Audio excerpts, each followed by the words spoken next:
Most people don't avoid money questions because they don't care. They avoid them because they're afraid. Afraid of sounding stupid, afraid of being judged, afraid of revealing that they don't know something they feel they should know by now. And that fear quietly costs people more money than bad investments ever will. Think about it.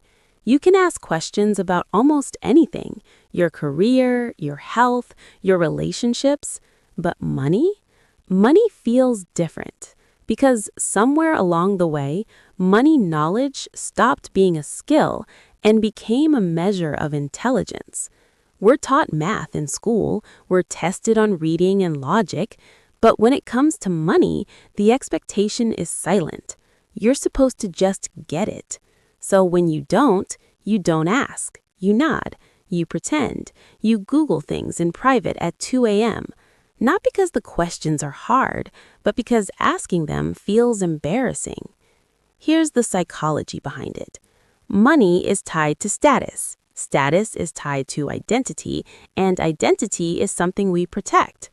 Admitting you don't understand interest rates, credit scores, investing, or taxes feels like admitting you're behind in life, even when you're not. So people stay quiet. They don't ask what a credit score actually means. They don't ask how interest really works. They don't ask why everyone says invest early, but never explains how. Instead, they copy what others do.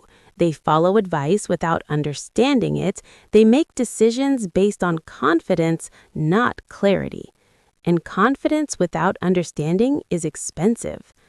This fear doesn't show up dramatically. It shows up quietly.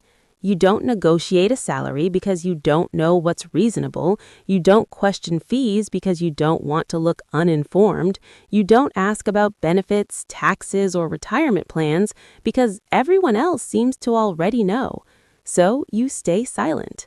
And silence is where financial mistakes grow. The irony is this. Most people around you are just as confused. They're just better at hiding it. Everyone assumes everyone else understands money. So nobody asks, and because nobody asks, nothing gets explained. It's a shared illusion. Now, here's the part most people miss. There are no stupid money questions, only expensive ones you didn't ask early enough.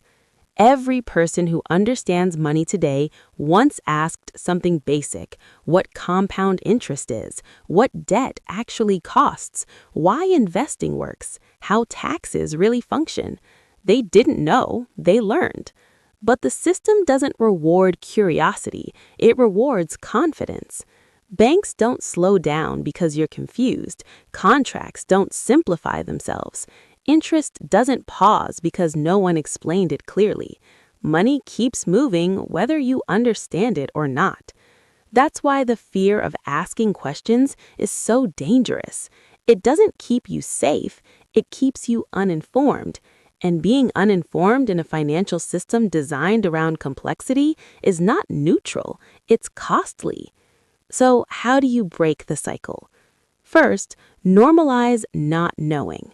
Financial literacy is not common knowledge. It's specialized knowledge that's wrongly treated as basic. Not knowing doesn't mean you failed. It means you were never taught. Second, ask earlier, not louder. The best time to ask a stupid money question is when the stakes are small, before debt grows, before mistakes compound, before habits lock in. Third, separate ego from outcomes. Money doesn't care how smart you are. It cares what you do consistently. Understanding beats appearance. Clarity beats confidence. And finally, realize this. Every time you don't ask a question because of fear, you're choosing comfort now over clarity later. And clarity is what builds financial control. If this video made you recognize yourself even a little, you're not alone, and you're not behind. You're just at the point where understanding matters more than pretending. And that's exactly where progress begins.